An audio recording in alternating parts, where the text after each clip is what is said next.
Hey there, friends. I hope you're doing well. Hey, have you ever wondered what to do from one trick to another? Or what do I say when I'm performing a trick for my family or friends? Well, in this video, I'm going to share with you a brand new trick, but we're going to routine it from a previous trick that you may have learned. And I'm also going to teach you how to script it, how to put a little story to it to make it more fun and engaging for your audience. All of that coming right up after this. Welcome back. I'm so happy that you're here. Hey, if this is the first time we've met, I'm your host, Presto Paul. And on this channel, I teach you the best tricks, tips, and techniques on how to become a magician for beginners. If you are new here, would you consider hitting that subscribe button right now? Go ahead and do that so you can join in all the fun with everybody else here on the channel, where I'll be teaching you some easy but amazing magic tricks for beginners. Let's get into the magic. This is a trick I taught last week. I'm going to do this real quick so you can see how I can routine this from one trick to another like we talked about. If you missed this episode, don't worry, I'll put a link in the description below as well as in the card up there in the corner that you can click on to check out the tutorial of that video. But for now, I need a volunteer to pick a card for me, so can I get a random volunteer to pick a card? Thank you, sir. Which card would you like? That one right there? Slide it out for me. Thank you so much. Okay, so we have a card randomly selected from the deck from my friend Chuckles, and I'm going to show you the card that he selected. I don't even know if he looked at it, but you could help him out. There's the card. The card goes on top of the deck just like this. We cut the deck in half, or have a spectator cut the deck in half, say the magic words Presto, and just like magic, their card turns face up. Oh, that's what we call an indicator card in this business. It indicates that I made a mistake. Actually, it indicates that your card, the selected card from Mr. Chuckles, is down 5 cards below. So let's check it out. 1, 2, 3, 4, and the 5th card is their card, the 3 of spades. Now, not only did he find the 3 of spades, we also found the 4 jacks as well. If you remember from last week, these were aces. All right, here we go. The 4 jacks, the 4 bandits are going to attempt to rob this bank right here. It's going to be the heist of the century if they could pull this off. So here's what we're going to do. These guys all have a role in the heist. The Jack of Diamonds, he is the brains and the safecracker. The Jack of Clubs is the techie guy. He turns off the alarms. The Jack of Hearts is the muscle. He protects everyone out there. And the Jack of Spades is the lookout. He's going to stay on the roof, keeping his eyes open for any trouble coming their way. So we will put the jack down in the bottom of the deck like this, where the safe is. The diamonds is down there. The clubs is right above that floor, turning off the alarm so he doesn't get caught. And the muscle is there to protect them as well. They get in, they get busy. The lookout is busy on the roof. He hears a noise that he did not want to hear. That's right, the cops are coming. So he sends the rest of the guys a signal. 3 stomps on the roof, and all his buddies escape to the roof and jump back in their helicopter and live happily ever after. This is a pretty simple trick. It does involve one sleight of hand move, a very simple sleight of hand move that I'm going to teach you. It does take some practice to get comfortable holding the cards, so the first thing I need you to know is how to hold a deck of cards. If you lay your hand on a table, whatever, at about a 45-degree angle, and you put the rest of the cards right on top of your hand, that is the grip.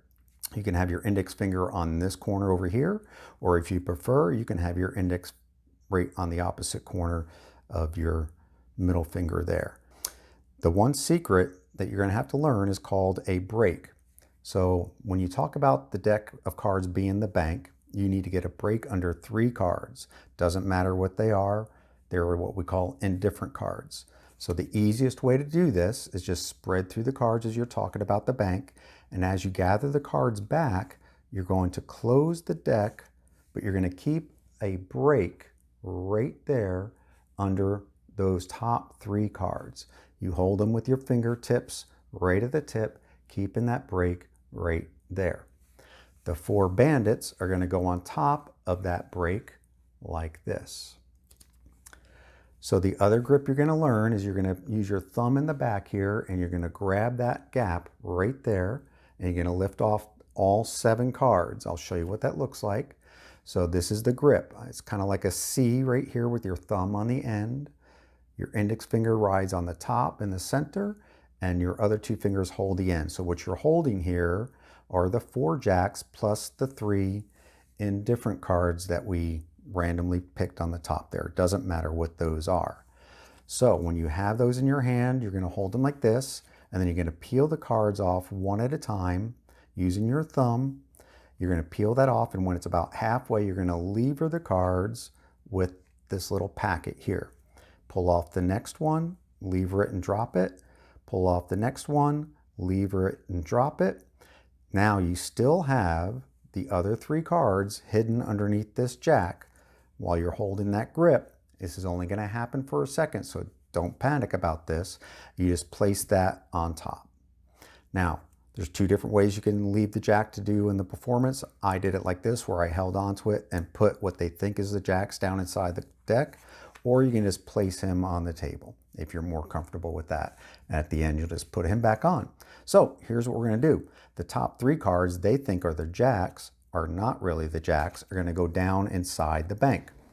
The first one, you just find a spot near the bottom and push it in, but not all the way. I like to leave them sticking out a little bit like this at an angle, so you can see a little bevel here. That way the spectator sees 3 cards, what they think are their cards, but in reality, they're not. They're the indifferent cards. So then you simply just push with your index finger and line everything up. You put your watch guy on the top. You set the deck on the table, you're done. Now it's just theater. The script, you can go back and listen to my story about these guys, or make up your own. That would be the best thing for you to do. Make it your own trick. Do the magic, knock 3 times, put this guy on the table. The other bandits come running to the roof and escape from the cops, and you have yourself a really cool trick that segues from the trick from last week into this week's trick, and you have yourself a little routine. Go practice, have fun, perform magic. Hey, if you want to know the details on how to do this sleight, stick around to the very end of the video. I'll show you how it's done from my perspective. I gotta run. And now it's time for the question of the day. So the question of the day is, what challenges do you face when you are learning how to do magic? You might be brand new to this, and some things seem a little bit more difficult than others, but I'm here to help. So leave a comment in the section below of what challenges you're facing, and I'll be sure to address them either in a comment or in a future episode to help you guys out. All right, here we go. This is the tip and technique portion, so you can see from my eye viewpoint to my hands. These are my hands, not your hands. Don't let these confuse you. These are not your hands. These are mine. All right, to the trick. Getting that break under the top 3 cards. So as you spread through the cards, as you gather them back up, you're going to straighten everything out, and you're going to hold this break right there. So your pinky is on the corner, your ring finger is next to it, your middle finger is here, index finger is there. Hold in a gap like that.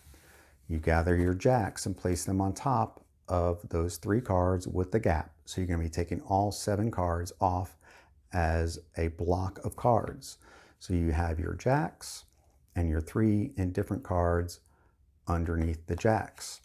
You're not going to be off the cards for a long time. It's very brief because all you're doing is going from this position, holding that break.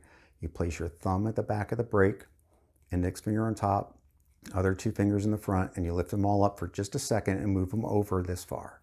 Then you're going to be pulling off the jacks one at a time and using this packet to lever the other jacks over onto the deck.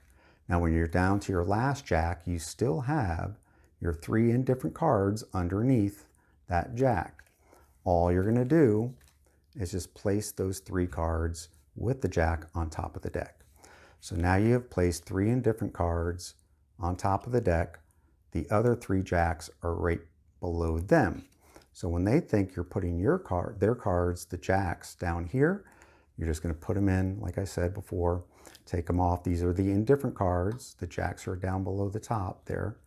I put them at a slight angle so you can see them going in here. All right, so you push those in. The 3 jacks are already there. You're going to place this guy on top. The sirens come, you knock on the roof, giving them the signal, causing the 4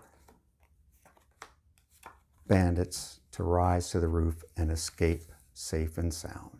That is the 4 jacks in the heist trick. Thank you so much for checking out this episode. I hope you had a great time learning this fun trick. Go out and do some magic. Hey, if you are getting value out of these videos, go ahead and smash that like button down there, click on subscribe, and ring that bell. That way you won't miss a future episode, and I will see you next Monday here on Presto Paul TV. And remember, you gotta have fun. You'll live longer. And on this channel, I teach you the best tricks, ticks, and ticks? There's ticks in the house. Ticks, dang, I was so close. If you are new, would you consider giving that subscribe button a little push right now down there? Yeah, just push it. Gotta run.